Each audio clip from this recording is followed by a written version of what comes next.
And तक जरूर देखिए। दोस्तों, आपको यह जानकर हैरानी होगी कि मैदा मुख्य रूप से गेहूं से ही बनता है, जिसके आटे से बनी रोटी हम रोज ही खाते हैं। लेकिन फिर मैदा इतना अलग क्यों होता है? इसे समझने के लिए आपको गेहूं का स्ट्रक्चर समझना पड़ेगा। एक गेहूं के दाने के 3 हिस्से होते हैं। गेहूं की सबसे ऊपरी परत को ब्रेन कहते हैं। इसमें फाइबर और मिनरल पाए जाते हैं। गेहूं के बीच वाले हिस्से को एंडोस्पर्म कहते हैं। इसमें मुख्य रूप से कार्बोहाइड्रेट और प्रोटीन होता है, स्टार्च और ग्लूटेन के रूप में।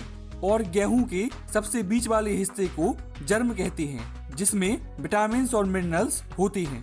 जब हम मैदा बनाते हैं तो इसके लिए ब्रेन और जर्म को गेहूं से अलग कर देते हैं और सिर्फ एंडोस्पर्म यानी स्टार्च और ग्लूटेन वाला हिस्सा बचता है, जिसे पीसकर हम मैदा बनाते हैं। चलिए फैक्ट्री में इसकी प्रोसेस को देखते हैं। मैदा बनने की प्रक्रिया शुरू होती है गेहूं की फसल को काटने से, जिसके लिए हार्वेस्टर का उपयोग करते हैं, जो फसल में से गेहूं के दाने को अलग कर देता है। जिसके बाद गेहूं को बोरियों में भरकर ट्रक या ट्रैक्टर में लोड करके फैक्ट्री में भेजते हैं। फैक्ट्री में गेहूं को डंपिंग या इनटेक पॉइंट पर खाली कर लेते हैं, जिससे गेहूं जाली से होता हुआ अंडरग्राउंड भंडार में जमा हो जाता है। वहां से सैंपल लेकर सबसे पहले इसकी लैब टेस्टिंग की जाती है और जिसके द्वारा गेहूं में नमी, प्रोटीन, ग्लूटेन, मिनरल्स आदि की जानकारी प्राप्त की जाती है। इसके बाद अंडरग्राउंड भंडार से एक खास बकेट कन्वेयर द्वारा गेहूं को फैक्ट्री के सबसे ऊपरी सिरे तक पहुंचाया जाता है, क्योंकि ज्यादातर फैक्ट्रीज में टॉप टू बॉटम अप्रोच अपनाई जाती है, जिसमें ग्रेविटी का इस्तेमाल करते हुए अनाज ऊपर से नीचे आता है। ऊपर पहुंचने पर गेहूं को सबसे पहले क्लीनिंग प्रोसेस से गुजारते हैं, जिसके द्वारा इसे साफ करते हैं। सबसे पहले होती है प्री क्लीनिंग प्रोसेस, जिसमें इसे ड्रम सीव से गुजारते हैं। इसमें एक ड्रम की तरह घूमती हुई छन्नी लगी होती है, जो गेहूं में से रस्सी, प्लास्टिक, कागज जैसी बड़ी बड़ी चीजों को अलग कर देती है। इसके बाद गेहूं पहुंचता है ग्रेविटी क्लीनर में, जिसमें एक के ऊपर एक कई सारी तिरछी छन्नी लगी होती हैं और गेहूं ग्रेविटी के कारण धड़कते हुए नीचे आता है, जिसके द्वारा अन्य फसलों के दाने और डंठल आदि को साफ किया जाता है। जिसके बाद गेहूं एक फ्लो बैलेंसर से गुजरता है, जिसमें एक स्टोरेज टैंक भी जुड़ा होता है, जो गेहूं के आगे बढ़ने की मात्रा यानी फ्लो को कंट्रोल करता है। अब गेहूं को मैग्नेटिक डीस्टोनर से गुजारते हैं, जिसमें एक बहुत बड़ा इलेक्ट्रोमैग्नेटिक चुंबक लगा होता है, जो गेहूं में से लोहे यानी आयरन की चीजें जैसे कि नट बोल्ट, तार के टुकड़े आदि को अलग कर देता है, इन्हें चिपकाकर। इसके बाद अगले प्रोसेस में इसे वाइब्रो सेपरेटर में भेजते हैं, जिसमें वाइब्रेट करती हुई छन्नियां लगी होती हैं, जो लगातार हिलती रहती हैं, जो गेहूं में चिपके हुए डंठल, बाली और कई छोटी चीजों को साफ कर देता है। जिसके बाद गेहूं पहुंचता है डीस्टोनर में। इसमें खास प्रकार की वाइब्रेट करती हुई जाली लगी होती है, जो हल्की सी झुकी होती है और नीचे से हवा भी लगातार फ्लो होती रहती है।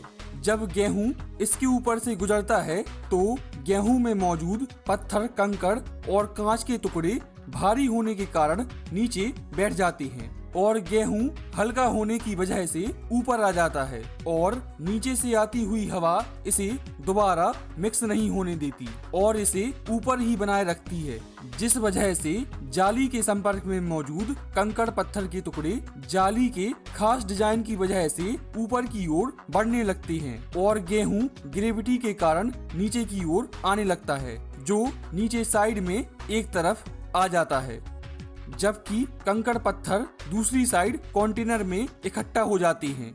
यह मशीन इतनी ज्यादा एफिशिएंट होती है, जो कि छोटे से छोटे कंकड़ को अलग कर देती है, बिना एक भी दाने को वेस्ट किए। इसके बाद गेहूं पहुंचता है स्कोरर में, जिसमें एक घूमता हुआ रोल लगा होता है एक ड्रम के अंदर, और ड्रम और रोल दोनों के ऊपर कई सारे दांत जैसे लगे होते हैं। इसलिए जब ड्रम और रोल के बीच के थोड़े से गैप में गेहूं को डाला जाता है तो घर्षण यानी फ्रिक्शन होता है गेहूं के दाने और दांतों के बीच में, जिस कारण दानों पर जमा मिट्टी और भूसा अलग हो जाता है जो नीचे जाली से गिर जाता है और गेहूं के दाने अलग हो जाते हैं। इसके बाद गेहूं को एस्पिरेशन चैनल से गुजारते हैं, जिसमें गिरते हुए गेहूं में पंखे की मदद से तेज हवा को गुजारते हैं, जो गिरते हुए गेहूं में मौजूद भूसे और डस्ट को उड़ाकर अलग कर देता है, जिससे हमें साफ गेहूं मिल जाता है। अब गेहूं को फाइनल क्लीनिंग के लिए ग्रेन वॉशर में भेजते हैं, जहां पर इसे पानी की मदद से अच्छे से साफ करते हैं ताकि बची हुई थोड़ी बहुत गंदगी भी निकल जाए और गेहूं अच्छे से साफ हो जाए। और फिर यह मशीन पानी को अलग करके धुले हुए गेहूं को अलग कर देती है, जिसके बाद धुले हुए गेहूं को ग्रेन ड्रायर में भेजते हैं, जिसमें इलेक्ट्रिक हीटर और पंखे लगे होते हैं जो कि गर्म हवा छोड़ते हैं, जिस वजह से कन्वेयर पर जाते हुए गेहूं में से लगातार गर्म हवा फ्लो होती रहती है, जो नमी को गेहूं में से अलग करके उसे जल्दी सुखा देती है और हमें सूखा हुआ गेहूं मिल जाता है। इस साफ सुथरे गेहूं को कन्वेयर की मदद से स्टोरेज साइलो में भेजते हैं, जहां पर इसे जमा करके रख लेते हैं ताकि यह वातावरण और कीड़े आदि से सुरक्षित रहे। अगर हमें सादा आटा बनाना हो तो सीधा फ्लोर मिल में गेहूं को भेजकर चक्की से पीस लेते हैं, लेकिन मैदा बनाने के लिए सबसे पहले स्टोरेज साइलो से गेहूं को मॉइस्चर मेजरिंग डिवाइस से गुजारते हैं, जिसमें लगे माइक्रोवेव और ऑप्टिकल सेंसर गेहूं में नमी का पता लगाते हैं। यहाँ से होता हुआ यह पहुँचता है टर्बोलाइजर डैम्पनर में, जहाँ पर जरूरत के अनुसार इसमें पानी मिलाया जाता है और घूमते हुए रोटर गेहूं में पानी को अच्छे से मिक्स कर देते हैं, जिससे इसकी नमी को 7 से 20% तक बढ़ाया जाता है। इसके बाद गेहूं को होल्डिंग टैंक में रखा जाता है 10 से 12 घंटों के लिए, जिस वजह से गेहूं के बाहर का खोल यानी ब्रेन सख्त हो जाता है, जबकि अंदर का एंडोस्पर्म फूला रहता है। इस तरह से दोनों के टेक्सचर में आया डिफरेंस बहुत इम्पोर्टेंट है मैदा बनाने के लिए। अब गेहूं को क्रैकिंग मिल में भेजते हैं, जिसमें 2 रोल लगे होते हैं जो अलग अलग डिफरेंशियल स्पीड पर घूमते हैं, जिनके बीच में थोड़ा सा गैप होता है, जिस वजह से जब गेहूं के दाने इनके बीच से गुजरते हैं तो वह पिसते नहीं हैं, बल्कि क्रैक होकर अखरोट की तरह खुल जाते हैं, गैप और नमी होने की वजह से, जिस वजह से ब्रेन, जर्म और एंडोस्पर्म सब अलग अलग हो जाता है और इन सब का एक मिक्सचर बन जाता है, जिसमें तीनों चीजें होती हैं। अब इस मिक्सचर को प्यूरीफायर से गुजारते हैं, जिसमें सीरीज और पैरेलल में कई सारी वाइब्रेट करती हुई छन्नियां लगी होती हैं, जिनके छिद्रों का आकार ऊपर से नीचे आते हुए बारीक होता है। जब क्रश किए हुए मिक्सचर को फीडर से दिया जाता है तो वह हिलने के कारण पूरी छन्नियों पर फैल जाता है और गर्म हवा लगातार नीचे से दी जाती है, जो ब्रेन और जर्म को हल्का होने के कारण ऊपर उठा देती है, जबकि भारी एंडोस्पर्म नीचे रह जाता है। साथ ही गर्म हवा एंडोस्पर्म को सुखा भी देती है। अलग अलग हिलती हुई छन्नियों से गुजरते हुए साफ एंडोस्पर्म के टुकड़े नीचे इकट्ठा होते रहते हैं, जबकि ब्रेन और जर्म साइड में अलग होकर फिर से मिल में भेज दिए जाते हैं।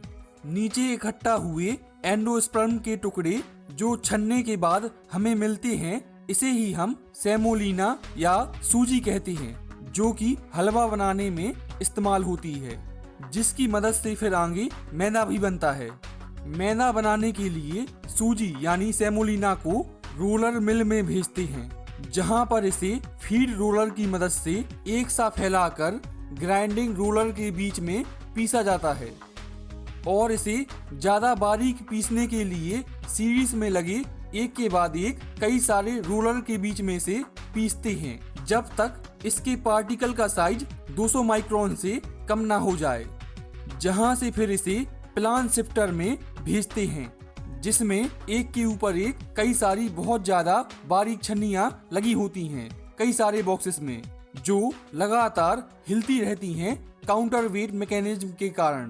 प्लान शिफ्टर में ऊपर से बारीक पिसे सेमोलिना को डाला जाता है, जो ऊपर से नीचे आते हुए बहुत बारीक पार्टिकल होते हैं, वही सारी छन्नियों को पार करके नीचे पहुंच पाते हैं। बाकी पार्टिकल को फिर से रोलर मिल में भेजते हैं पिसने के लिए।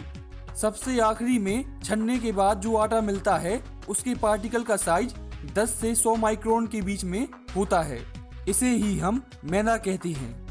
लेकिन अभी भी यह ज्यादा सफेद नहीं होता, क्योंकि मैदा जब हवा के संपर्क में कुछ समय के लिए रहता है तो ऑक्सीडाइज होकर अपने आप सफेद हो जाता है। लेकिन कई बार कंपनियां इस प्रोसेस को जल्दी करने के लिए इसे पेरोक्साइड या पोटेशियम ब्रोमेट की मदद से ब्लीच करती हैं, ताकि मैदा जल्दी सफेद हो जाए। लेकिन अभी भी सबसे इम्पोर्टेंट क्वेश्चन यह है कि आखिर जब गेहूं से ही आटा, सूजी और मैदा बनता है तो फिर स्वाद में इतना अंतर क्यों होता है?